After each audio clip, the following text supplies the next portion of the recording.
अब ये जो वेव फ्रंट थ्योरी है इसके अकॉर्डिंग क्या था, every point on the wave front behaves like a secondary source. I1 plus I2 plus 2 times root over I1 into root over I2 into cos of five. Five क्या होता था, phase difference होता था। यही formula चिपका देते हैं। अगर आपने कोई मोनोक्रोमैटिक सोर्स नहीं लिया, मोनोक्रोमैटिक सोर्स मतलब एक ऐसा सोर्स जिसमें सिंगल फ्रीक्वेंसी हो। सिंगल फ्रीक्वेंसी मतलब वो सिंगल कलर का बना हो। अगर यही स्लैब आपने यहां ना रख के नीचे वाली स्लिट के सामने रखा होता तो सेंट्रल मैक्सिमा नीचे शिफ्ट हो जाता। इनसे जो लाइट पास होके फाइनली निकलेगी, लेट से यहां से जो लाइट पास होके निकलेगी उसकी intensity let's say I dash होगी। हेलो बच्चा पार्टी, क्या हाल चाल, कैसे आप सभी लोग। Welcome to my class. तो आज अपन करने वाले हैं वेव ऑप्टिक्स का माइंड मैप। तो यहाँ पे वेव ऑप्टिक्स मतलब लाइट के वेव नेचर की यहाँ पे कुछ बात करने वाले हैं और लाइट को एज अ वेव ट्रीट करके जो हमें फिनोमिनन्स देखने को मिलते हैं उसकी स्टडी करने वाले। सबसे पहले बात करते हैं नेचर ऑफ लाइट को। तो सबसे पहले अगर अपन बात करें तो लाइट की कॉर्पस्कुलर थ्योरी दी थी न्यूटन ने, उसके according light behaves like a particle. ठीक है। फिर उसके बाद सेम समय पे, ऑलमोस्ट सेम समय पे जब न्यूटन सर ने वो बात कही थी तो हाइजन नाम के एक साइंटिस्ट थे, उन्होंने कहा था कि नहीं नहीं, लाइट के पास वेव नेचर होता है, light as a wave behave करती है। ठीक है। बट उन दिनों न्यूटन सर का बोला बाला था मतलब, और हाइजन सर का उतना मतलब वो नहीं था, दबदबा नहीं था मार्केट में। मतलब ऐसे समझ लो कि ये न्यूटन सर उस वक्त के सलमान भाई थे, तो हाइजन भाई मतलब एक तरीके से कह लो रितेश देशमुख कह लो। ठीक है। बट क्या हुआ कि भाई उनकी बात थी तो उनकी बात मानी गई, बट इनकी बात नहीं मानी गई। ठीक है। फिर थोड़े समय बाद, ठीक है, ऑलमोस्ट 100 साल के बाद यंग्स नाम के एक साइंटिस्ट हुए, उन्होंने कुछ एक्सपेरिमेंट प्रूव किए और थ्रू एक्सपेरिमेंट, सबसे पहली बात एक्सपेरिमेंटली प्रूव करके दिखा दिया कि ये लो लाइट का वेव नेचर। ठीक है। तो Young's double slit experiment was the experimental proof for the wave nature of light. तब सेम समय पे दोनों लोगों ने बातें करी थी, दोनों ने अपनी थ्योरी दी थी, किसने, न्यूटन सर ने और हाइजन थ्योरी ने। किसी के पास भी कोई एक्सपेरिमेंटल प्रूफ नहीं था। उस वक्त न्यूटन सर की बात मानी गई, इनकी नहीं बात मानी गई। ठीक है। जो जो फिनोमिनन्स लाइट के इन्होंने अपनी थ्योरी के बेसिस पे न्यूटन सर ने प्रूव किए थे वो सारी बातें हाइजन ने भी प्रूव कर दी थी, बट फिर भी हाइजन सर की बात नहीं मानी गई थी। फिर यंग आए, यंग ने अपना एक्सपेरिमेंट करके बताया और दुनिया को बोला देखो भाई वेव नेचर है। तो बोला कि हाँ भाई हाइजन थे, उनकी बात भी ठीक थी, तो तब उसके बाद उनको रिकग्निशन मिला। ठीक है। तो यंग्स डबल स्लिट एक्सपेरिमेंट कह लो या डिफ्रैक्शन जो पैटर्न मिलता है, ये बेसिकली एक्सपेरिमेंटल प्रूफ है वेव नेचर ऑफ लाइट का। ठीक है। उसके बाद आए आइंस्टीन सर। आइंस्टीन सर का आपने फोटो इलेक्ट्रिक इफेक्ट्स जो हर्ट्ज एक्सपेरिमेंट था, तो फोटो इलेक्ट्रिक इफेक्ट के बेसिस पे आइंस्टीन सर ने बोला कि भाई, उन्होंने डुअलिटी की बात बताई। उन्होंने कहा कि भाई देखो यार, वेव वालों और पार्टिकल वालों लड़ो मत, ऐसा देखो दोनों ही सही हो। लाइट के पास वेव नेचर भी होता है, पार्टिकल नेचर भी होता है, डुअल नेचर शो करती है। तो डुअल नेचर की बात आइंस्टीन सर ने बेसिकली फोटो इलेक्ट्रिक एक्सपेरिमेंट से बात करी। तो अगर तुमसे कोई पूछे कि फोटो इलेक्ट्रिक इफेक्ट क्या है, तो फोटो इलेक्ट्रिक इफेक्ट जो एक्सपेरिमेंट है वो लाइट के पार्टिकल नेचर होने का प्रूफ है। फोटो इलेक्ट्रिक इफेक्ट जो है लाइट के पार्टिकल नेचर होने का प्रूफ है। और Young's double slit experiment and diffraction pattern जो है ये लाइट के वेव नेचर का एक्सपेरिमेंट। तो ये पहला हुआ था, बाद में फोटो इलेक्ट्रिक इफेक्ट से ये एक्सपेरिमेंटली ये भी प्रूफ करके दिया गया कि भाई देखो लाइट है, लाइट के पास पार्टिकल नेचर भी है। तो लोग कहे यार लाइट है कि बवाल है, वेव वाला भी एक्सपेरिमेंट दिखा दे रही है, पार्टिकल वाला भी दिखा दे रही है। तो आइंस्टीन सर ने बोला कि देखो यार लड़ो मत, दोनों होता है, डुअल नेचर होता है इसके पास। ठीक है। तो डुअल नेचर ऑफ लाइट की बात इन्होंने आइंस्टीन ने कही। एक एक्सपेरिमेंट और होता है लाइट के साथ, दैट इज पोलराइजेशन। एक फिनोमिनन और शो करती है लाइट, फिनोमिनन पोलराइजेशन का। तो पोलराइजेशन का जो फिनोमेना है उससे हमें पता चलता है जो लाइट एज अ वेव है, लाइट के अगर वेव एस्पेक्ट की बात करूं तो वो एक ट्रांसवर्स वेव है। तो लाइट का जो लाइट वेव या इलेक्ट्रोमैग्नेटिक वेव ट्रांसवर्स नेचर की होती है, ये बात हमें पता चलती है पोलराइजेशन से। इसके पास वेव नेचर होता है, ये यंग्स डबल स्लिट एक्सपेरिमेंट और डिफ्रैक्शन पैटर्न से हमें पता है, एक्सपेरिमेंटली पता चलता है कि वेव नेचर है। पार्टिकल नेचर का experimental proof photo electric effect है। और फाइनली आइंस्टीन सर ने इन सारे एक्सपेरिमेंट और सारी विवाद को देखते हुए बताया कि लाइट के पास डुअल नेचर होता है। अब इस पे बेस देखो क्वेश्चंस कैसे कैसे बन सकते हैं और क्या पूछे जा सकते हैं। ठीक है, वो क्वेश्चंस कर लेते हैं। उससे पहले मैं तुम्हें बता दूं हाइजन प्रिंसिपल क्या था? हाइजन ने क्या कहा था बच्चा पार्टी? वेव फ्रंट थ्योरी दी थी। क्या दी थी? वेव फ्रंट थ्योरी दी थी। इन्होंने बताया था कि light as a wave treat की जानी चाहिए, लाइट के पास वेव नेचर होता है। अब ये जो वेव फ्रंट थ्योरी है इसके अकॉर्डिंग क्या था? Every point on the wave front behaves like a secondary source. इन्होंने ये बताया कि लाइट क्या, कोई भी जो सोर्स होगा वो वेव फ्रंट क्रिएट करता है। जैसे मान लो ये पॉइंट सोर्स है तो ये एक स्फेरिकल वेव फ्रंट्स एमिट करेगा, और जो भी स्पार्कल, जैसे ये वेव फ्रंट है, इस पे आपने ये पॉइंट ले लिया, हर एक पॉइंट इस फ्रेम वेव फ्रंट पे कैसा बिहेव करेगा? एक सेकेंडरी सोर्स, वो एक नया सोर्स तरीके से नई तरीके की वेव जनरेट करने लगेगा। तो वेव जो ट्रेवल करती है, मतलब कोई भी अगर सोर्स है तो वो क्या करता जाता है? वेव फ्रंट्स क्रिएट करता चला जाता है, और हर एक वेव फ्रंट जो होता है उस वेव फ्रंट पे कोई भी जो पॉइंट होता है वो एक सेकेंडरी सोर्स जैसा बिहेव करता है। तुम्हें बस ध्यान रखना है कि अगर पॉइंट सोर्स होगा तो स्फेरिकल वेव फ्रंट आएगा, अगर कोई लीनियर सोर्स होगा तो सिलिंड्रिकल वेव फ्रंट आएगा, और कोई यूनिफॉर्म फील्ड होगी तो वहां पे एक प्लेन वेव फ्रंट जनरेट होते हैं। आई रिपीट, पॉइंट सोर्स के केस में स्फेरिकल, लाइन सोर्स के केस में सिलिंड्रिकल, और एक यूनिफॉर्म फील्ड में प्लेन वेव फ्रंट आते हैं। अब कुछ सवाल कर लेते हैं, ज्यादा क्लियरिटी आएगी। सबसे पहले, which of the following phenomena can not be explained bye Huygens theory? Huygens इनमें से कौन सा फिनोमेना नहीं शो कर पाए थे? तो पोलराइजेशन का जो फिनोमेना था वो हाइजन नहीं शो कर पाए थे। रिफ्रैक्शन, रिफ्लेक्शन, डिफ्रैक्शन, सारी बातें हो गई थी। पोलराइजेशन का phenomena, transverse wave nature of wave light को हाइजन के प्रिंसिपल से नहीं बताया पाए। Second question, according to Huygens theory of secondary wavelength which can be explained? Propagation of light in medium, reflection of light, refraction of light, all of this. देखो जो भी चीज आपने ज्योमेट्रिकल ऑप्टिक्स में पढ़ी थी, ठीक है, जो बातें न्यूटन सर प्रूफ कर पा रहे थे वो सारी बातें ये भी बता पाए थे। बस एक ये कह लो कि ट्रांसवर्स नेचर ऑफ जो लाइट है वो हाइजन एक्सप्लेन नहीं कर पाए थे, बाकी सारी चीजें उन्होंने बता दी थी। Light has a wave nature, ठीक है, ये किस बात से प्रूफ होता है? Light travels in straight line, light exhibit phenomena of reflection and refraction, light exhibit phenomena of interference. Interference का जो फिनोमेना होता है इससे हमें पता चलता है लाइट के पास वेव नेचर, बिकॉज पार्टिकल क्या करते हैं? कोलिजन का फिनोमेना, एक ही समय पे दो पार्टिकल एक ही समय पे एक ही जगह पहुंच जाएं तो वो कोलाइड करते हैं। दो वेव्स एक ही समय पे एक ही जगह पहुंच जाएं तो इंटरफेयर करते हैं। तो इंटरफेरेंस का जो फिनोमेना होता है, मैक्सिमा मिनिमा जो बनते हैं वो वेव ही बनाती हैं। तो जो इंटरफेरेंस का फिनोमेना शो हुआ उससे हमें पता चल गया लाइट के पास वेव नेचर होता है। आई होप यहां तक क्लियर है।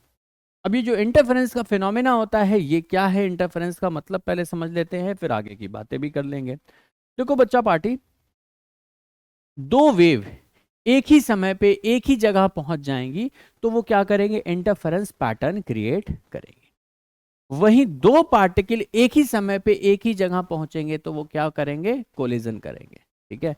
तो जो पार्टिकल होते हैं, दो पार्टिकल एक ही समय पे एक ही जगह पहुंचेंगे, भूम से टकराएंगे, कोलिजन प्रूफ। लेकिन वेव क्या होता है? अगर एक ही समय पे दो वेव एक ही जगह पे पहुंच जाती हैं तो वह इंटरफेरेंस का फिनोमेना शो कर सकती हैं। लेकिन इंटरफेरेंस का फिनोमेना शो करने के लिए कंडीशन होनी चाहिए कि ये जो दोनों सोर्स आने चाहिए कैसे होने चाहिए? कोहेरेंट सोर्सेज होने चाहिए, ठीक है। कैसे होने चाहिए? Coherent sources. कोहेरेंट सोर्सेज का मतलब उनकी फ्रीक्वेंसी क्या होनी चाहिए? सेम होनी चाहिए। उनके बीच का फेज डिफरेंस क्या होना चाहिए? कांस्टेंट। कांस्टेंट फेज डिफरेंस तभी हो सकता है जब फ्रीक्वेंसी दोनों सोर्सेज की क्या हो? सेम। तो दो सेम फ्रीक्वेंसी के सोर्स से जनरेटेड लाइटेड अगर एक ही जगह पे एक ही समय पे पहुंचेंगे तो वो इंटरफेरेंस का फिनोमेना शो करेगी। वहीं अगर कोई नॉन कोहेरेंट सोर्सेज हुए, मतलब दो ऐसे सोर्सेज हुए जो जो जो वेव जनरेट कर रहे हैं उन दोनों वेव्स की फ्रीक्वेंसी अलग अलग है, फ्रीक्वेंसी अलग होने की वजह से उनके बीच का जो फेज डिफरेंस है वो कांस्टेंट नहीं रहेगा। Two sources of different frequencies जो होते हैं उन्हें नॉन कोहेरेंट सोर्सेज कहते हैं, और नॉन कोहेरेंट सोर्सेज कभी भी इंटरफेरेंस का फिनोमेना नहीं करते, do not show phenomena of interference. और अगर बच्चा पार्टी कोई कोहेरेंट सोर्सेज हुए, कोहेरेंट सोर्सेज मतलब ऐसे सोर्सेज जिनकी फ्रीक्वेंसी क्या है? सेम फ्रीक्वेंसी हुई तो उन्हें कोहेरेंट सोर्स कहेंगे, और कोहेरेंट सोर्स ही क्या करते हैं? Shows phenomena of interference. Interference का फिनोमेना सिर्फ कोहेरेंट सोर्सेज शो करते हैं। क्लियर है?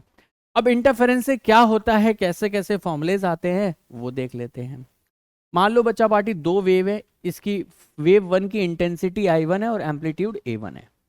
ये कोई वेव टू है जिसकी इंटेंसिटी I2 है और एम्पलीट्यूड A2 है। ये दोनों एक ही समय पे एक ही जगह पहुंच गए तो एक रिजल्टेंट वेव जनरेट होगी। क्लियर है? इस रिजल्टेंट वेव की जो एम्पलीट्यूड है लेट से A रिजल्टेंट बोल दिया और इंटेंसिटी I रिजल्टेंट बोल दी। क्लियर है? इन दोनों वेव सोर्सेस में जो फेज डिफरेंस था लेट से फाई था।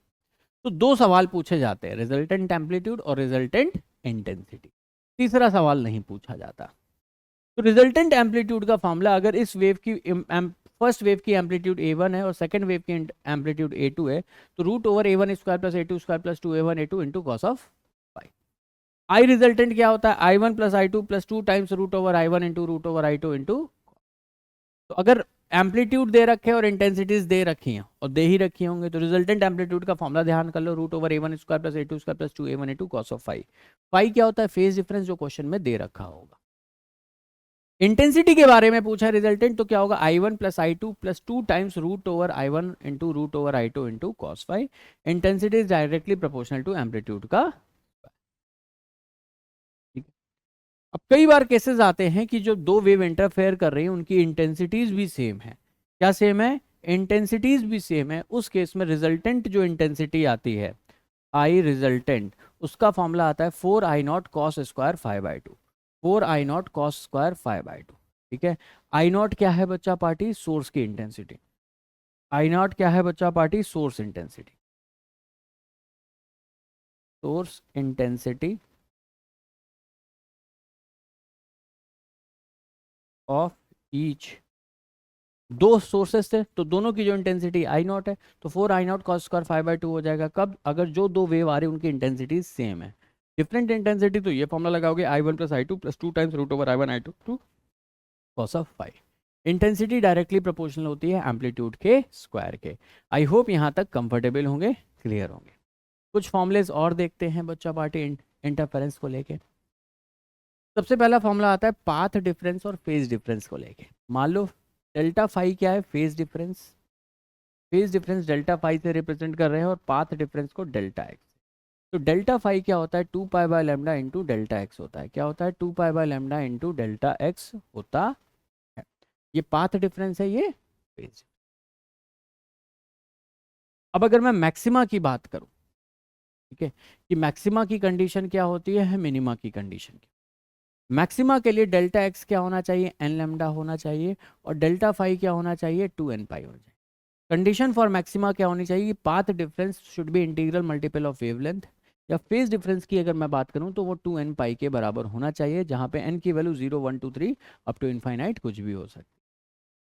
अगर उस केस में मैक्सिमम एम्पलीट्यूड की बात करूं तो वो कितना हो जाएगा, A1 प्लस A2 हो जाएगा। और इंटेंसिटी मैक्सिमम की बात करूं तो root over I1 plus root over I2। Resultant amplitude A1 plus A2, resultant intensity root over I1 plus root over I2। Minima की कंडीशन अगर मैं बात करूं तो मिनिमा के लिए जो पाथ डिफरेंस होना चाहिए वो 2n-1 इंटू लेमडा बाई 2 होना चाहिए, और phase difference 2n-1 into pi के बराबर होना चाहिए। उसके कंडीशन पे जो मैक्सिमम इंटेंसिटी आती है उसका फॉर्मूला A1 प्लस A2 होता है, और जो मिनिमम इंटेंसिटी आती है उसकी वैल्यू A1 माइनस A2 होती है। इंटेंसिटी मैक्सिमम का formula root over I1 plus root over I2, root over I1 into root over I2 का होल स्क्वायर होती है। और इंटेंसिटी मिनिमम का formula root over I1 minus root over I2 का whole square होता है। तो ये चारों फॉर्मूले बहुत इंपॉर्टेंट है। मैक्सिमम समय सवाल जो आए हैं वो इन्हीं फॉर्मूले पे आए। कुछ सवाल मैंने तुम्हारे लिए यहाँ पे रख रखे हैं, सवाल सॉल्व करते हैं और बेटर अंडरस्टैंडिंग डेवलप हो। सबसे पहला, the phase difference corresponding to path difference x. अगर पाथ डिफरेंस एक्स दे रखा है, फेज डिफरेंस चाहिए, तो phase difference is equal to 2π/λ into path difference delta x. Formula बताया था ये, 2π/λ इंटू डेल्टा एक्स। बस फॉर्मूले में वैल्यू पुट करिए, आंसर आ गया। क्लियर है? तो 2π/λ into delta x, that is option number 1 is the correct choice. Clear है? क्लियर है, सिंपल है।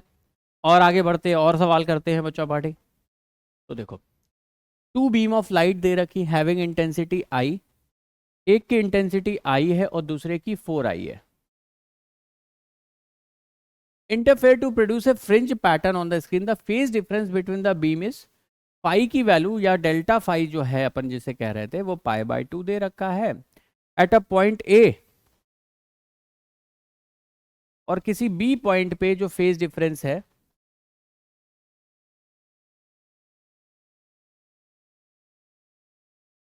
2 पाई है। Then find out the difference between the resultant intensities at A and B. Resultant intensity के बीच में आपको फेज डिफरेंस आपको बताना है A and then find out the difference। ठीक है, तो पहले A पे पता करते हैं कि रिजल्टेंट इंटेंसिटी क्या होगी, फिर B पे बात करते हैं। तो अगर मैं IA की बात करूं तो इंटेंसिटी, रिजल्टेंट इंटेंसिटी का फॉर्मूला अभी थोड़ी देर पहले बताया था। क्या बताया था बच्चा party? I1 plus I2 plus 2 times root over I1 into root over I2 into cos of five. Five क्या होता था? फेज डिफरेंस होता था। यही फॉर्मूला चिपका देते हैं। तो ए पे जब रिजल्टेंट इंटेंसिटी निकालोगे तो I1 कितनी है? I, I2 कितनी है? 4I, plus root over I1 कितनी है? I, रूट ओवर I2 कितनी है? Root 4I into cos of, phase difference कितना है बच्चा party? Pi by 2, cos pi by 2। Cos 90 zero होता है क्या? तो अगर ये टर्म जीरो हो गया तो जीरो मल्टीप्लाई करोगे ये पूरा टर्म ही जीरो हो जाएगा। तो resultant intensity at A simply कितनी आ गई? 5I आ गई। अब रिजल्टेंट इंटेंसिटी एट बी लिखते हैं, फॉर्मूला तो यही जाएगा I1 प्लस I2। I2 कितनी है? 4I plus root over I into root over 4I,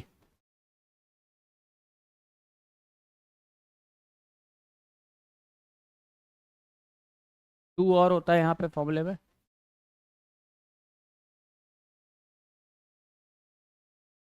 to times root over I into root over 4I into cos of, phase difference वहां पे कितना है? 2 पाई।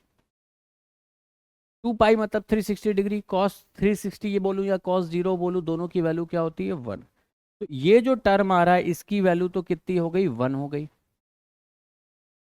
तो जो रिजल्टेंट इंटेंसिटी एट बी आ रहा है I प्लस 4I कितना हो गया? 5I, रूट ओवर 4I, इस 4 को रूट के बाहर निकालोगे तो 2 आ जाएगा। 2 into 2 4, root I into root I या I हो जाएगा। और कॉस ऑफ 2 पाई कितना था? 1 ही था। तो क्या फाइनली आंसर ये 9I आ गया? तो बी पर रिजल्टेंट इंटेंसिटी की वैल्यू 9I आ गई, ए पे 5 आ गई। हमसे पूछा क्या? The find out the difference between resultant intensity at A and B. तो आपसे क्वेश्चन में IB माइनस IA पूछा है। तो बी पे रिजल्टेंट इंटेंसिटी 9I है और ए पे कितनी थी बच्चा पार्टी? 5I थी। सॉल्व कर लोगे तो रिजल्टेंट इंटेंसिटी का जो डिफरेंस है वो सॉल्व करके के कितना आ जा रहा है? ऑप्शन नंबर 4 आ जा रहा है। आई होप यहां तक सभी बच्चे कंफर्टेबल होंगे एंड क्लियर भी होंगे। नेक्स्ट सवाल करते हैं। The phenomena of interference is not observe by two sodium lamp of same power. The phenomena of interference is not observed by two sodium lamp of same power. It is because both wave have, ठीक है। Interference का phenomena क्यों नहीं मिलेगा भाई? इसलिए नहीं मिलेगा, अगर वेव है फिर भी नहीं मिल रहा, इसका मतलब क्या है? वो नॉन कोहेरेंट है, मतलब उनकी फ्रीक्वेंसीज अलग अलग है। ठीक है, तो नॉट कांस्टेंट फेज डिफरेंस। अगर फ्रीक्वेंसीज अलग अलग होंगी तभी phase difference constant. Same frequency में कांस्टेंट फेज डिफरेंस मिलता है, और अगर फ्रीक्वेंसीज अलग होती है तो फेज डिफरेंस कांस्टेंट नहीं मिलता है।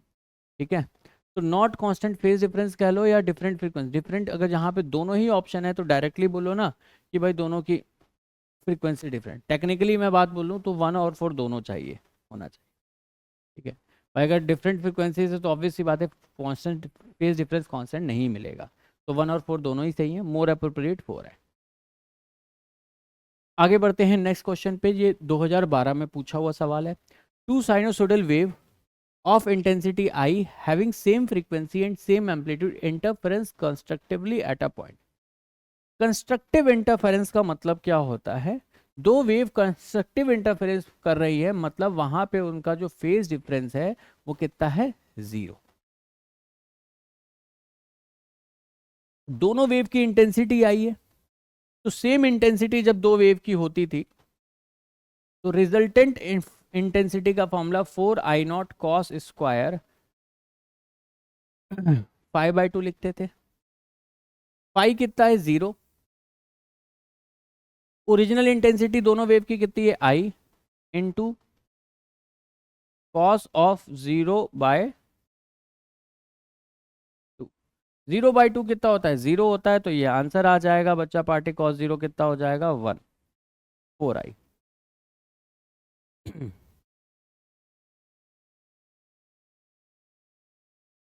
Option number 3 is the correct choice for the given question. Next सवाल करते हैं। The ratio of intensities of two wave is 25:1। If the interference occurs, then the ratio of maximum and minimum intensity would be। ठीक है, दो wave है जिनकी intensity 25:1 है। तो मान लो एक की इंटेंसिटी 25I0 है पहले वाली वेव की, और दूसरे वाली वेव की इंटेंसिटी I0 है, तभी वेव रेशियो 25:1 आएगा। अगर interference occurs then the ratio of maximum and minimum intensity. तो इंटरफेरेंस के केस में आई मैक्स का फॉर्मूला कितने प्रतिशत भारतीयों को ध्यान है कि मैक्सिमम इंटेंसिटी का फॉर्मूला √/I1 प्लस √/I2 का होल स्क्वायर लिखते हैं। फॉर्मूला बताया था। रेशियो पूछा है मैक्सिमम अपॉन मिनिमम का। आई मिनिमम की अगर मैं बात करूं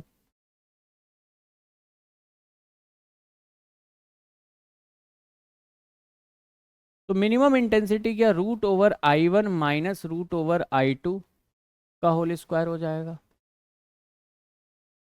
√25I0, रूट का 25 का रूट निकालोगे तो कितना आ जाएगा 5 टाइम्स √I0 हो जाएगा। √I2 ये √I2 ही हो जाएगा, I0 ही हो जाएगा। इस पूरे का होल स्क्वायर अपॉन भाई √/25I0 को रूट के बाहर 25 को निकाल दोगे तो कितना आ जाएगा 5 टाइम्स √I0 हो जाएगा ना। तो भाई √/I1 कितना है 25I0, रूट के अंदर डालोगे कितना आ जाएगा 5 टाइम्स √I0 आ जाएगा, माइनस √I0 हो जाएगा, होल स्क्वायर आ जाएगा। तो 25 प्लस 1 कितना आ जाएगा 6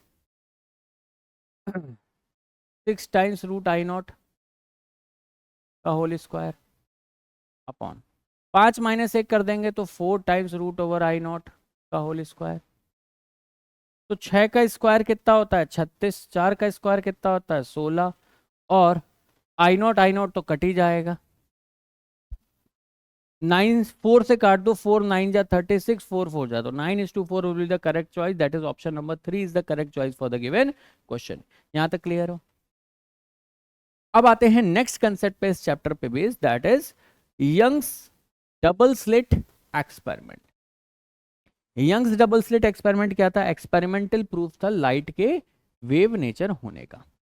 तो करते क्या है बच्चा पार्टी, ये एक सिंगल स्लोप सोर्स लेते हैं और उसे एक स्लिट से पास करते हैं, ठीक है, और फिर यहाँ पे एक दो स्लिट जनरेट करते हैं। सिंगल सोर्स लेने का लॉजिक सिर्फ इतना सा है कि YDSC का जो इंटरफेरेंस पैटर्न मिलता है वो किसके थ्रू मिलता है, मोनोक्रोमैटिक सोर्स, मतलब कोहेरेंट सोर्सेस।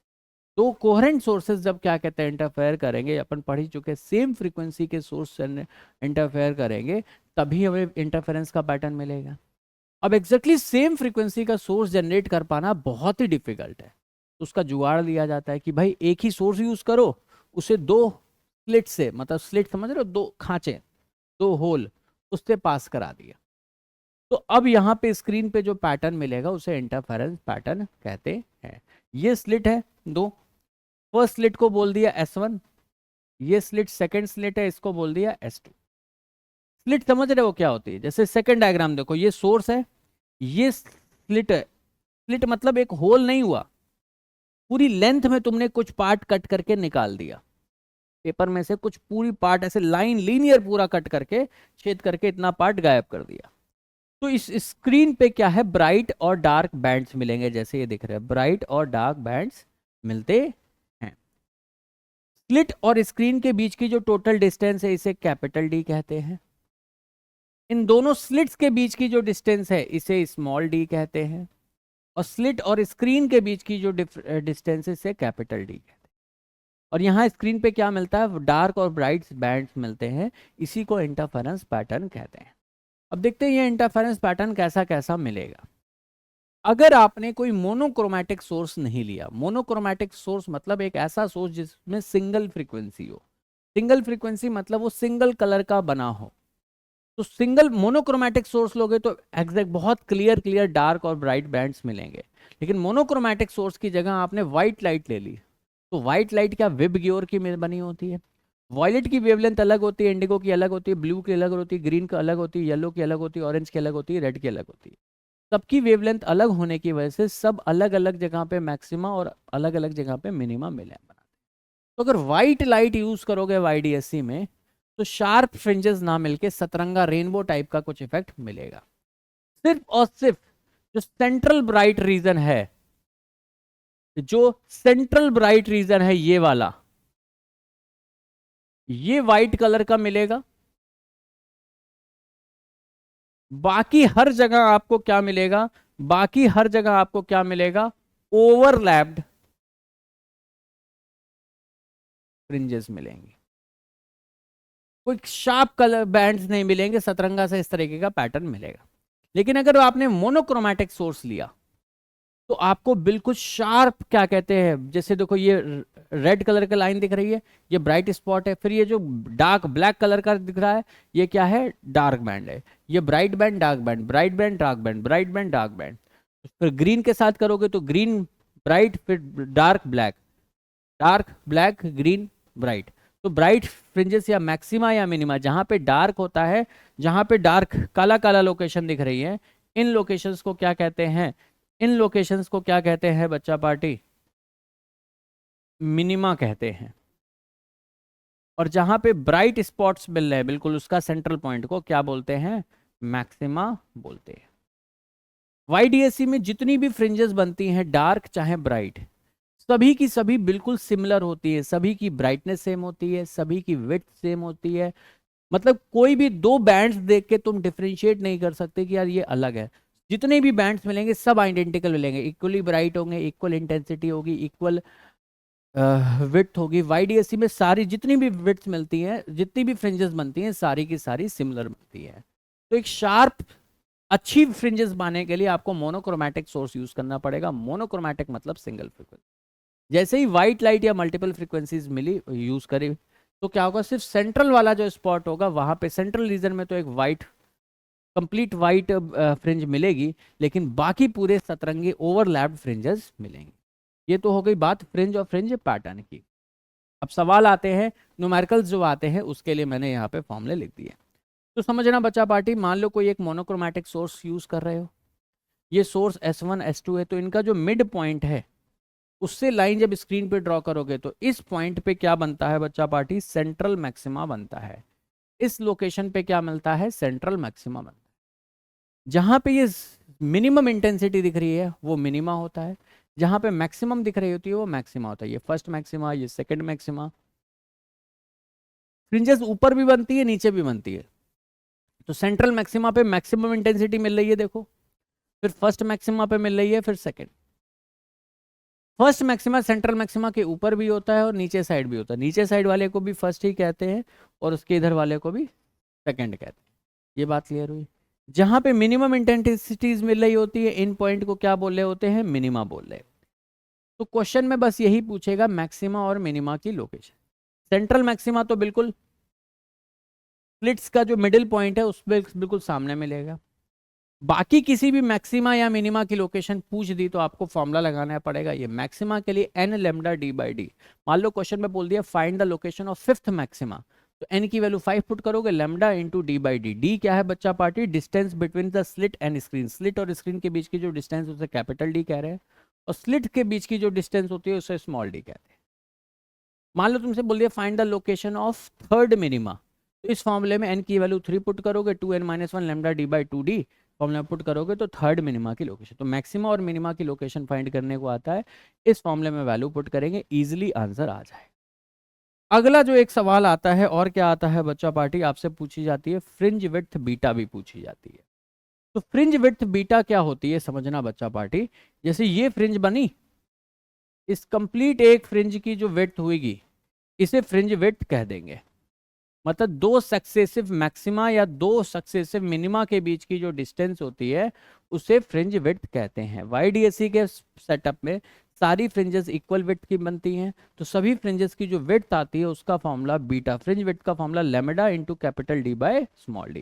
कैपिटल डी क्या है बच्चा party? Separation distance between slit and screen. Small D क्या है बच्चा पार्टी? स्लिट के बीच की गैप। डी क्या है? सेपरेशन बिटवीन, स्मॉल डी क्या है? सेपरेशन बिटवीन स्लिट्स है। कैपिटल डी क्या है? Distance between slit and screen है। यहां तक कंफर्टेबल हैं सभी लोग। अब इंटेंसिटी, YDAC में इंटेंसिटी को लेके फॉर्म कुछ आते हैं रिले क्वेश्चंस। इंटेंसिटी प्रोपोर्शनल होती है, डायरेक्टली प्रोपोर्शनल होती है विड्थ ऑफ द स्लिट के, और डायरेक्टली प्रोपोर्शनल होती है एम्पलीट्यूड के स्क्वायर के। तो कभी भी ये दो स्लिट से इनकी विड्थ दे रखी है और रेशियो ऑफ इंटेंसिटीज पूछी गई है, तो I1/I2 का वैल्यू जो भी विड्थ दे रखी होगी W1/W2 के बराबर होगी, या एम्पलीट्यूड ऑफ वेव्स दे रखे होंगे तो A1² के प्रोपोर्शनल। तो ये सारे फॉर्मूले हो गए कि स्टैंडर्ड YDAC को लेके। अब आता है नॉन स्टैंडर्ड YDAC। मतलब समझना, ये वाला जो YDAC का फिनोमेना है वो किस में हो रहा है? हवा में हो रहा है, एयर या वैक्यूम में हो रहा है। एयर या वैक्यूम की खास बात क्या होती है कि इसकी रिफ्रैक्टिव इंडेक्स क्या लेते हैं? 1 लेते हैं। लेकिन किसी भी मीडियम में, जैसे पानी में, ऑयल में, किसी भी वाटर या ऑयल किसी भी दूसरे मीडियम में डाल दोगे तो उसका रिफ्रैक्टिव इंडेक्स म्यू कुछ होगा जिसकी वैल्यू 1 नहीं होगी, 1 से बड़ा होगा। तो इस पूरे सेटअप को अगर आपने पानी में डुबो दिया तो क्या होगा, ये पूछ सकता है एग्जाम। तो पूरे सेटअप को अगर पानी में डुबो दिया तो क्या क्या होगा, ये सारी बातें मैंने लिख दी है। सबसे पहली बात, position of central maxima will not change. Central maxima अगर यहाँ पे बन रहा था तो यहीं पे बनेगा, ये शिफ्ट नहीं होगा। अगर पूरा का पूरा सेटअप किसी लिक्विड में डाल दिया तो सेंट्रल मैक्सिमा शिफ्ट नहीं होगा। बस एक फर्क पड़ेगा, फ्रिंज विड्थ विल डिक्रीज। जितनी भी फ्रिंजेस ऐसे पिछले केसेस में बन रही थी, मान लो ये फ्रिंज इतनी चौड़ी बनी है, अब की बार अगर पानी किसी लिक्विड में डाल दोगे तो उसकी विड्थ थोड़ी कम हो जाएगी, सिकुड़ जाएंगी। तो ये सारी की सारी फ्रिंजेस कंप्रेस हो जाएंगी। तो दो बात, पहली बात सेंट्रल मैक्सिमा चेंज नहीं होगा, दूसरी बात फ्रिंज विड्थ विल डिक्रीज। किसी भी मीडियम में जब लाइट जाती है तो उसकी वेवलेंथ चेंज होती है, तो लैम्डा इन मीडियम का फॉर्मूला क्या होता है? λ/μ हो जाता है। क्लियर है? फॉर्मूले सारे वही रहेंगे, जैसे मैक्सिमा की लोकेशन n λ/d/d थी, बस लैम्डा की जगह लैम्डा ऑफ मीडियम डाल दो। लैम्डा मीडियम क्या आता? λ/μ। तो मैक्सिमा की लोकेशन का फॉर्मूला n λ/d/μd हो जाएगा। मिनिमा की लोकेशन का फॉर्मूला क्या था? 2n-1 λ/d/2d। बस लैम्डा की जगह लैम्डा मीडियम पुट कर दो। लैम्डा मीडियम क्या है? λ/μ। तो 2n-1 λ/d/μd। टेक्निकली जो एक स्टैंडर्ड YDAC के फॉर्मूले हैं, और इस पूरे सेटअप को अगर लिक्विड में डाल दोगे तो सारे फॉर्मूले में बस एक म्यू का डिवीजन हो जाएगा। लैम्डा भी बाय म्यू हो गया, देखो यहाँ पे भी एक म्यू आ गया, फ्रिंज विड्थ में भी एक म्यू आ गया। जितने भी फॉर्मूले हैं सभी को म्यू से डिवाइड कर दो, नॉन स्टैंडर्ड YDAC के फॉर्मूलेज बन गए। दैट सिंपल, इतना क्लियर है। आगे बात करते हैं slit in fret, slab in front of slit. मान लो ये नॉर्मल स्टैंडर्ड था, उसमें क्या है, कोई स्लैब लैब नहीं डालते थे, नॉर्मल बात कर रहे थे। अब क्या करेंगे, मतलब बिल्कुल ही तुम्हारी जान लेने पे आ गए, तो क्या करेंगे, किसी एक स्लिट के सामने कोई एक स्लैब डाल देंगे। तो स्लैब डालने से क्या होता है वो मैंने सारी बातें लिख दी है, बस तुम्हें ये 4 बातें ध्यान रखनी है। क्या क्या? Central maxima will shift in the direction in which slab is inserted.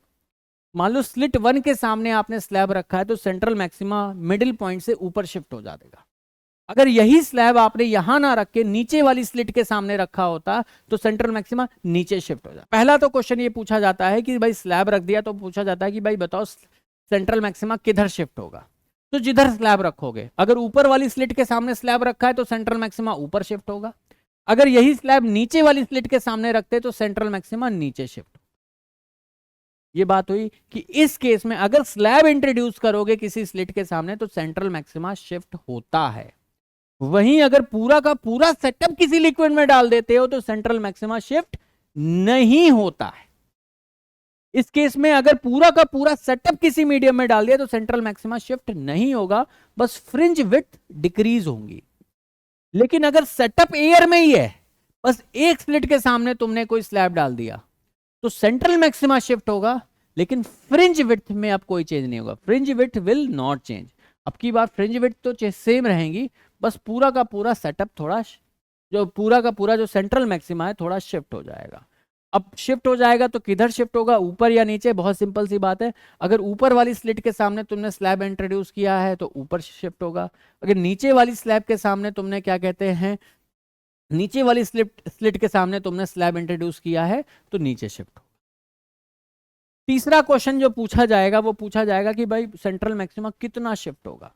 तो शिफ्ट ऑफ सेंट्रल मैक्सिमा पूछा जाता है, उसका फॉर्मूला आता है D times mu minus 1 into small T by D. Small T क्या है बच्चा party? Thickness of slab. T क्या है बच्चा party? Thickness of slab.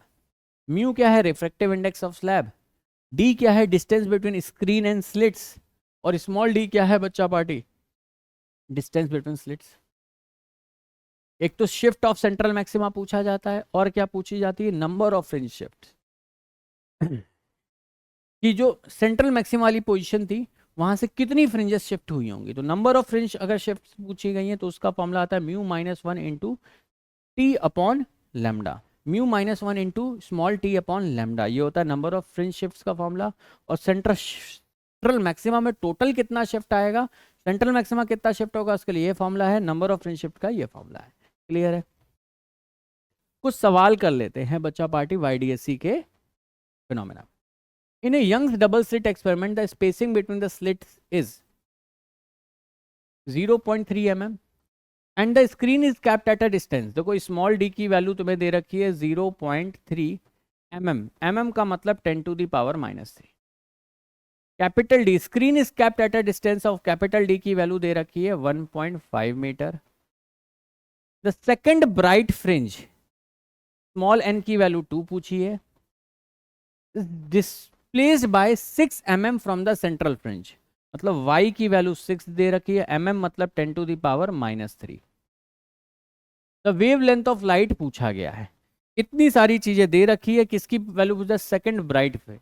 Bright मतलब मैक्सिमा, मतलब मैक्सिमा के लिए जो फॉर्मूला यूज कर रहे थे n lambda capital D by small D put कर रहे थे, वैल्यूज पुट कर दो। y की वैल्यू कितनी है? 6 इंटू 10 to the power -3 है। n की वैल्यू 2 है। लेमडा कितना है बच्चा पार्टी? क्वेश्चन में निकालना है। कैपिटल डी कितना है? 1.5 है।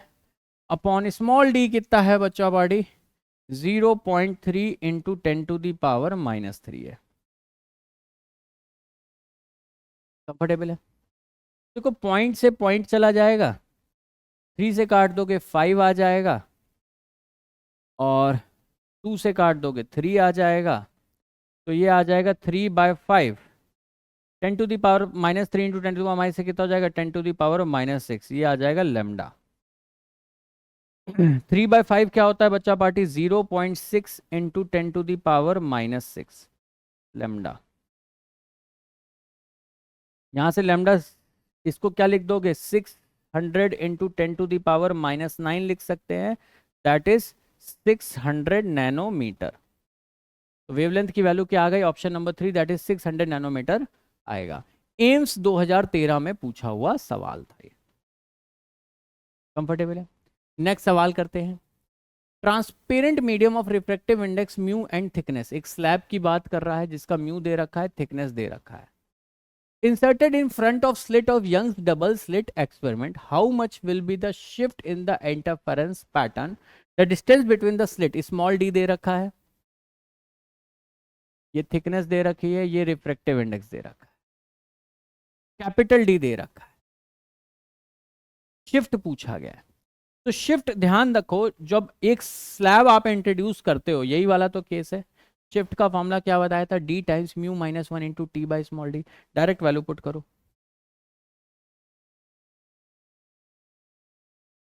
D times mu -1 into t by small D,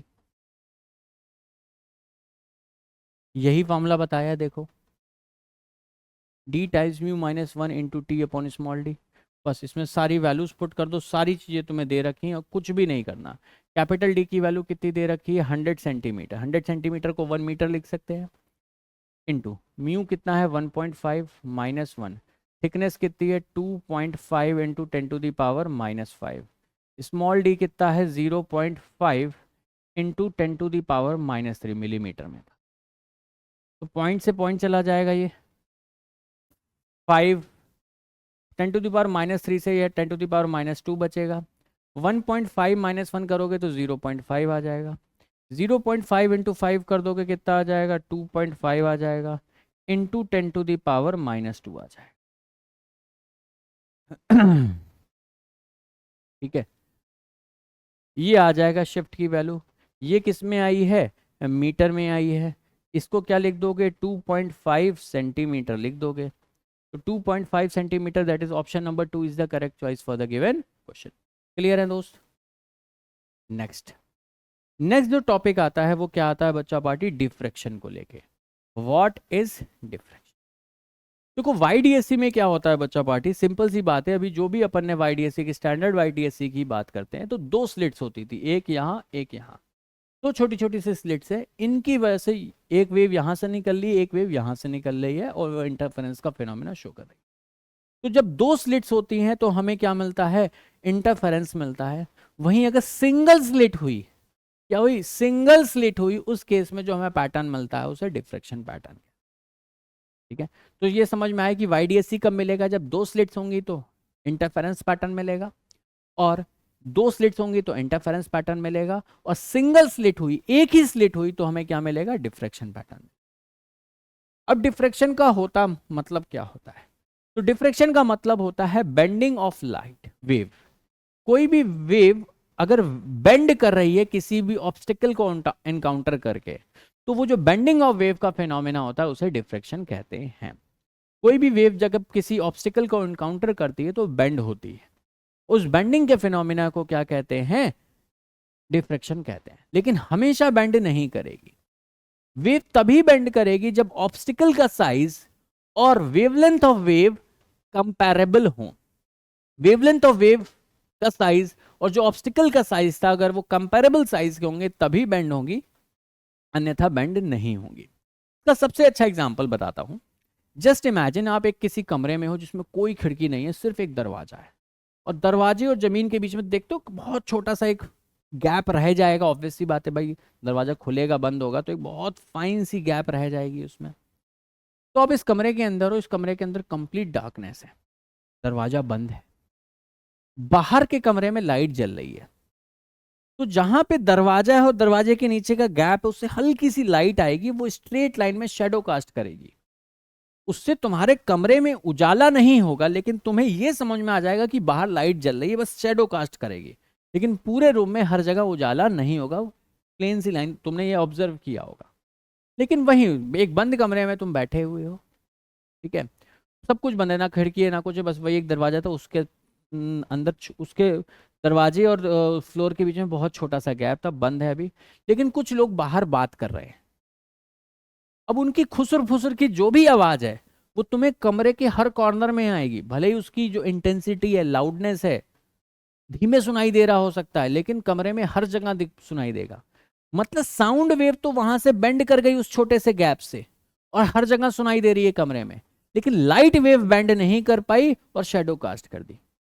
इसका रीजन ये है कि जो लाइट वेव होती है उसकी वेवलेंथ, लाइट की वेवलेंथ बहुत छोटी होती है, और द ऑर्डर ऑफ नैनोमीटर होती है। ठीक है, विजिबल लाइट कितना होता है, 600-700 नैनोमीटर के ऑर्डर की होती है। और जो गैप होता है वो अच्छा ठीक ठाक होता है भाई, मिलीमीटर के ऑर्डर का तो होता है, तो दिख रहा है भाई, नैनोमीटर तो आंखों से नहीं देख पाओगे ना। और जो गैप होता है दरवाजे और फ्लोर के बीच का वो तुम्हें दिख रहा होता है, वो मिलीमीटर के ऑर्डर का साइज का होता है।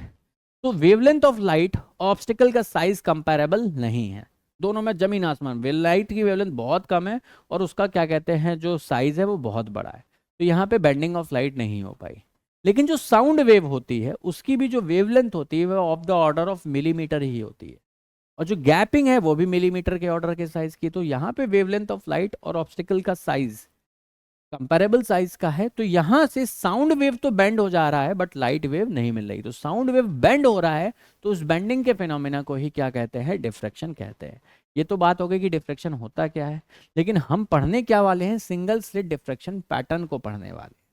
क्या पढ़ने वाले हमारे सिलेबस में जो फॉर्मुलेज हैं वो किसको लेके हैं, सिंगल स्लिट डिफ्रैक्शन पैटर्न को लेके। तो ये है डिफ्रैक्शन पैटर्न, समझना। YDSC में क्या होता है, सारी फ्रिंजेस इक्वली ब्राइट बनती थी, इक्वल विड्थ होती थी, सब कुछ सेम होता था, आइडेंटिकल। यहाँ नहीं होता। यहाँ पे क्या होता है, जो सेंट्रल मैक्सिमा होता है वो सबसे ज्यादा ब्राइट होता है, सबसे ज्यादा विड्थ होती है। ऑलमोस्ट 90% ऑफ टोटल इंटेंसिटी तो यही होता है। देखो इसलिए इसका कर्व कितना बड़ा बना और बाकी कितने छोटे छोटे से बढ़ते हैं। तो जैसे जैसे सेंट्रल मैक्सिमा से दूर चले जाते हो इंटेंसिटी फेड आउट करती चली जाती है। दूसरी बात, सेंट्रल मैक्सिमा जो होती है उसकी विड्थ भी मैक्सिमम होती है। विड्थ ऑफ सेंट्रल मैक्सिमा क्या होती है, मैक्सिमम होती है। सबसे ज्यादा चौड़ा भी वही होता है, सबसे ज्यादा ब्राइट भी वही होता है। बाकी सब्सिक्वेंट की इंटेंसिटी और थिकनेस दोनों कम होती थी। ये बात क्लियर हो गई। अब क्वेश्चन क्या पूछा जाएगा, क्वेश्चन यहाँ पे भी location of maxima and minima पूछा जाएगा। 99% केसेस में जब भी सवाल आए हैं अगर डिफ्रैक्शन को लेके, विड्थ ऑफ सेंट्रल मैक्सिमा ही पूछी गई है, जिसकी वैल्यू होती है 2 times lambda capital D by a. D नहीं होता है यहाँ पे, ए बात करते हैं। ए क्या होता है, स्लिट विड्थ। एक स्लिट की जो चौड़ाई है, स्लिट विड्थ को स्मॉल ए कहते हैं।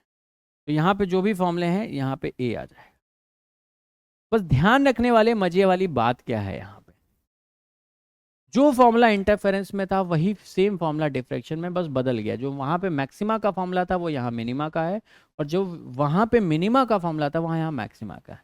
जैसे लोकेशन ऑफ मैक्सिमा है तो देखो मिनिमा वाला फॉर्मूला लग रहा है 2n-1 lambda D by small ए।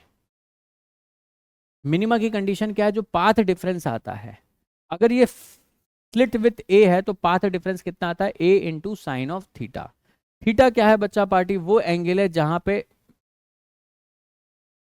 आप लाइट मतलब मैक्सिमा या मिनिमा चेक कर रहे हो, वो एंगल थीटा है। तो a sine theta is equal to 2n-1 lambda by 2 होगा। तो वो क्या होगा बच्चा पार्टी, मिनिमा मैक्सिमा की सिचुएशन होगी। तो मैक्सिमा का मामला 2n-1 lambda D by small a आ गया। और जो वहां पे मैक्सिम इंटरफेरेंस में जो मैक्सिमा का फॉर्मूला था n lambda D by d, तो वो यहाँ पे मिनिमा का फॉर्मूला आ गया n lambda D by d. D की जगह स्मॉल ए लिख दो, स्मॉल ए क्या है फ्रिंज विड्थ। बाकी सारी चीज, बाकी क्या पूछा था, fringe width of central maxima 2 times lambda into capital D by small a. सवाल कर लेते हैं directly. The conversation going on in some room can be heard by the person outside the room, the reason for is diffraction of sound. Because वही जो खिड़की या दरवाजों के बीच में जो गैपिंग होती है ना, उससे वो साउंड वेव बेंड कर जाता है, और बेंड हो जाता है तो खुसर फुसर सुनाई देती है। तो डिफ्रैक्शन ऑफ साउंड।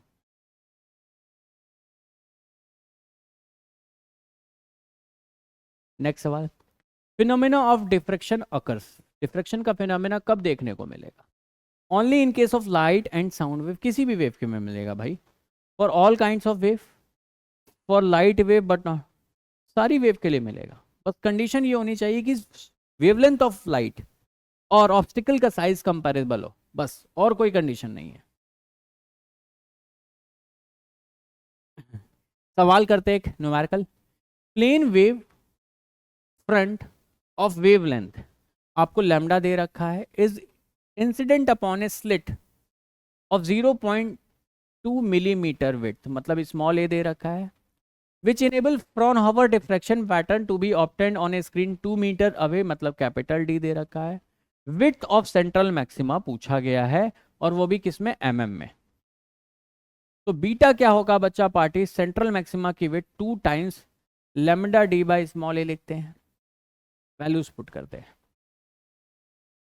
लैम्डा कितना है बच्चा पार्टी, 6000 एंगस्ट्रॉम। एंगस्ट्रॉम को भारतीय संस्कृति में 10 टू दी पावर -10 लिखते हैं, इनटू कैपिटल डी कितना है, 2 है। स्मॉल ए कितना है, 0.2 मिलीमीटर, मतलब इसे 2 इंटू 10⁻⁻4 लिख दो। काटा पीटी मचा देते हैं। अब देखो 10⁻⁻4 से ये कट जाएगा, माइनस का 6 हो जाएगा, 2 से 2 कट जाएगा।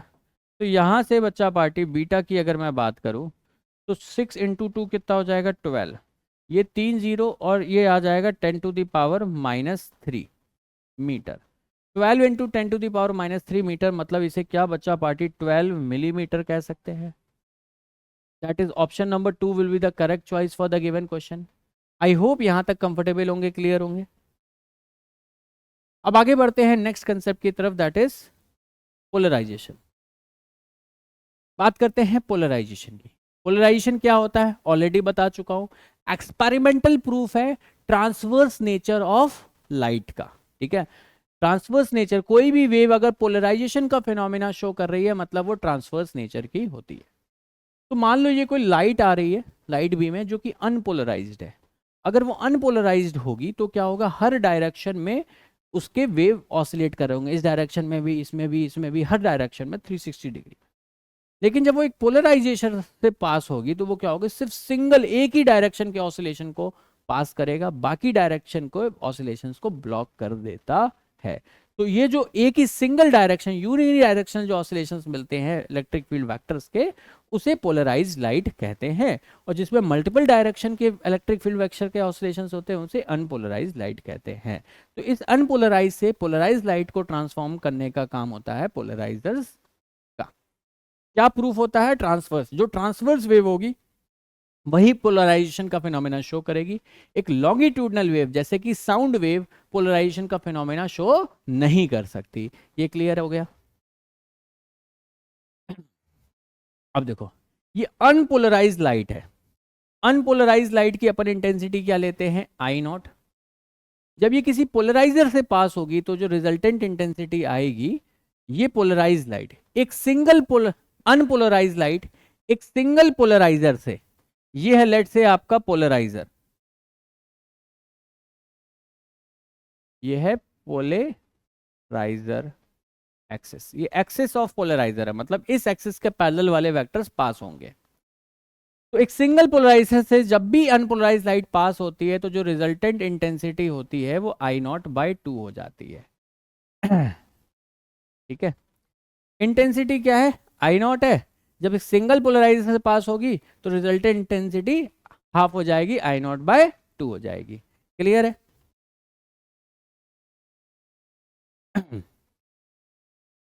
तो ये तो कहानी थी किसकी बच्चा पार्टी, पोलराइजर की। पोलराइजर की सारी बातें बता दी।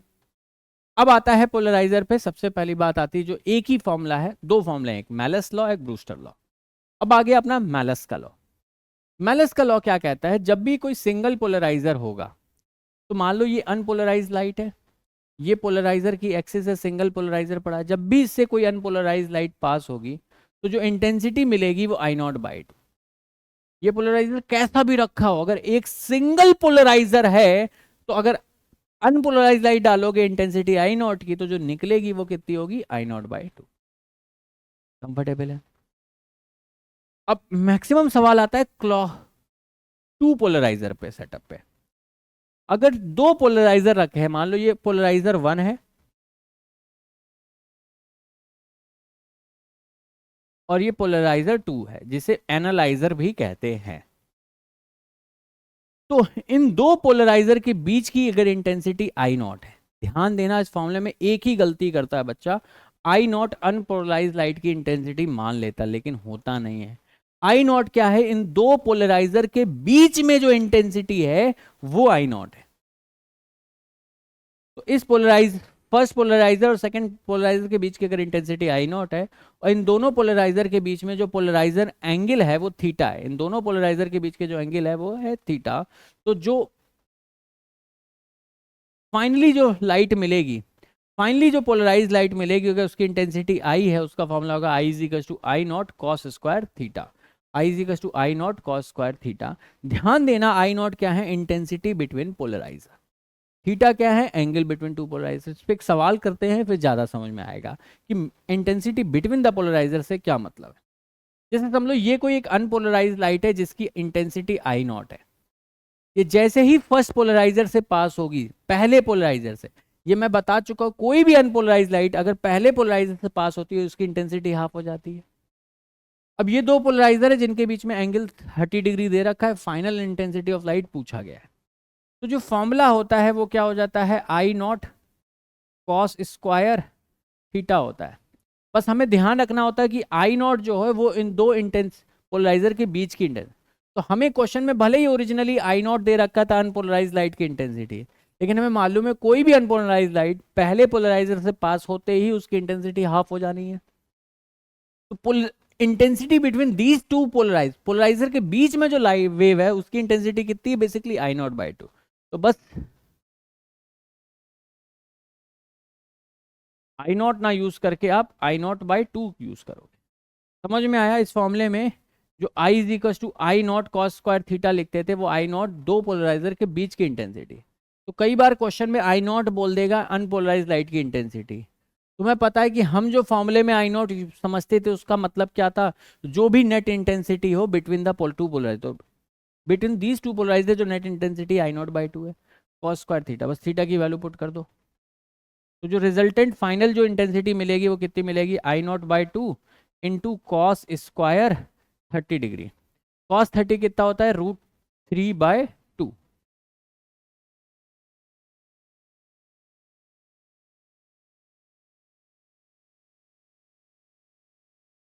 तो ये आ जाएगा 3 times I naught by 4। Comfortable है? क्लियर है? अब लास्ट आ जाता है ब्रूस्टर लॉ। ब्रूस्टर लॉ क्या होता है बच्चा पार्टी? मान लो कोई ये अनपोलराइज लाइट आ रही है और उसने किसी मीडियम को इनकाउंटर किया। ये डेंसर मीडियम है, ये रेयरर मीडियम। तो जब भी रे, ठीक है, जब भी रे किसी डेंसर टू सॉरी किसी रेयरर टू डेंसर मीडियम में जाएगी, तो जो रिफ्रैक्टेड रे का सिस्टम है, कौन सा? रिफ्रैक्टेड रे जो होगी वो कैसी मिलेगी आपको? पार्शियली पोलराइज्ड मिलेगी।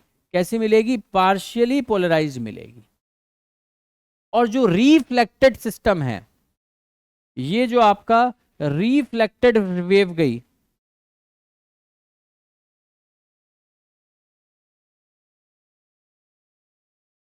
जो रिफ्लेक्टेड वेव होगी वो कैसी होगी? 100% पोलराइज्ड होगी।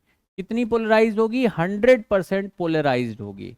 मतलब फुल्ली पोलराइज्ड मिलेगी। कौन सी? Reflected ray. और जो डायरेक्शन ऑफ पोलराइजेशन होगी वो कैसा होगा? Perpendicular to the plane of incidence. हमेशा कैसा होगा? Perpendicular to the plane of incidence. तो एक अनपोलराइज लाइट किसी मीडियम में जब पड़ती है तो भाई रिफ्रैक्शन का फिनोमेना होगा। कुछ पार्ट ऑफ लाइट रिफ्रैक्ट होगा, कुछ रिफ्लेक्ट होगा।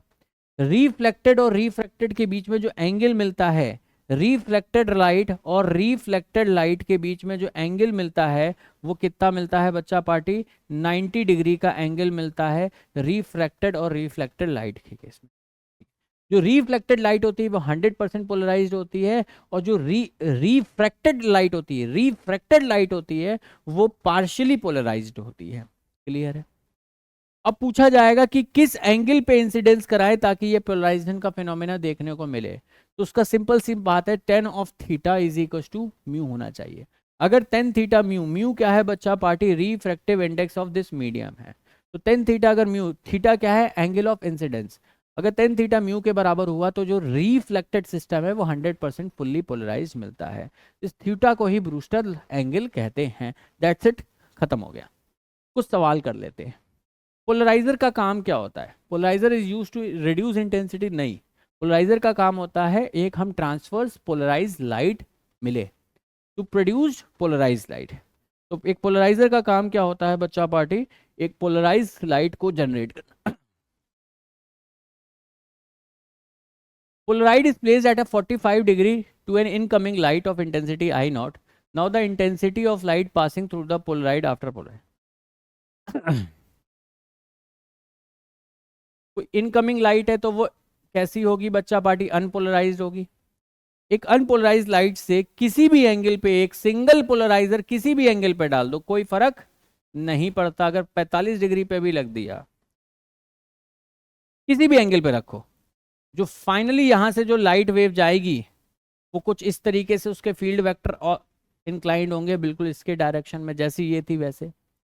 लेकिन इस लाइट की जो इंटेंसिटी मिलेगी वो कितनी मिलेगी? जो आई नॉट बाई टू मिलेगी। सिंगल पोलराइजर के केस में किसी भी एंगल पे रखो, जो एक सिंगल पोलराइजर से पास होने के बाद इंटेंसिटी कितनी मिलती है? हाफ मिलती है। मैलस का लॉ कॉस स्क्वायर थीटा वाला कब लगाते हैं? जब दो पोलराइजर होते हैं तब आप मैलस का लॉ लगा। जैसे ये नीट 2017 का सवाल है। टू पोलराइड्स P1 एंड P2, देखो दो पोलराइड्स हो गए, अब मैलस लॉ लगाओगे। Are place with their axis perpendicular to each other. भाई साहब एक ऐसा रखा है, एक ऐसा रखा है, परपेंडिकुलर है दोनों की axis. Unpolarised light of intensity I naught is incident on पीनर। इस पे कोई अनपोलराइज लाइट आई जिसकी इंटेंसिटी आई नॉट थी, ठीक है। A third polarized P3 is kept in between P1 and P2 such that its axis makes an angle 45 degree with that of P1. P1 ये है, इससे 45 डिग्री पे आपने एक पोलराइड P3 भी रख दिया जो कि 45 डिग्री का एंगल बना रहा है। The intensity transmitted light through P2, finally जो P2 से जो लाइट निकलेगी उसकी इंटेंसिटी बतानी है। तो देखो इंटेंसिटी आई नॉट आई, एक पहले पोलराइड से जब भी ये पास होगी तो क्या रिजल्टेंट इंटेंसिटी इन दोनों पोलराइड के बीच में आई नॉट बाई टू हो जाएगी। अभी थोड़ी देर के लिए आप जो सिस्टम देखिए सिर्फ इतना देखिए, ये दो पोलराइड है जिनके बीच में एंगल 45 डिग्री है, तो इनसे जो लाइट पास होके फाइनली निकलेगी, लेट से यहां से जो लाइट पास होके निकलेगी उसकी intensity let's say I dash होगी।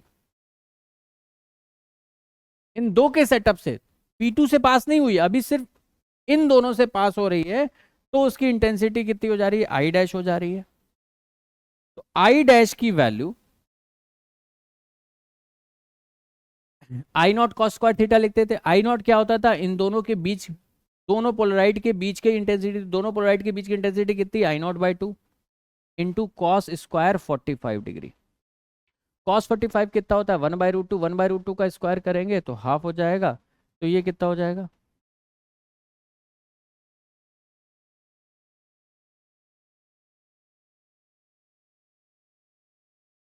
ये आ गया आई नॉट बाई 4। क्लियर है आई डैश। हमें क्या चाहिए, P2 से पास होने के बाद जो फाइनल लाइट यहां से निकल के आ रही है ये वाली, जिसकी इंटेंसिटी हम बोल दे रहे हैं आई डबल डैश है, हमें आई डबल डैश चाहिए। तो अब देखो ये पिंक वाला पोलराइड P3 और P2 के बीच की इंटेंसिटी कितनी है, आई डैश, हमें आई डबल डैश चाहिए। तो क्या अगर यहां पे मैं मैलस लॉ लगाऊं इनके लिए, तो आई डबल डैश P2 और P3 के बीच में जो लाइट है उसकी इंटेंसिटी आई डैश है क्या,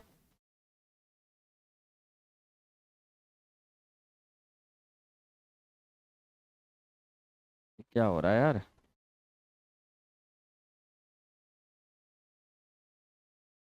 P2 और P3 के बीच में जो लाइट है उसकी इंटेंसिटी आई डैश है क्या, तो I dash cos square theta लिख देंगे।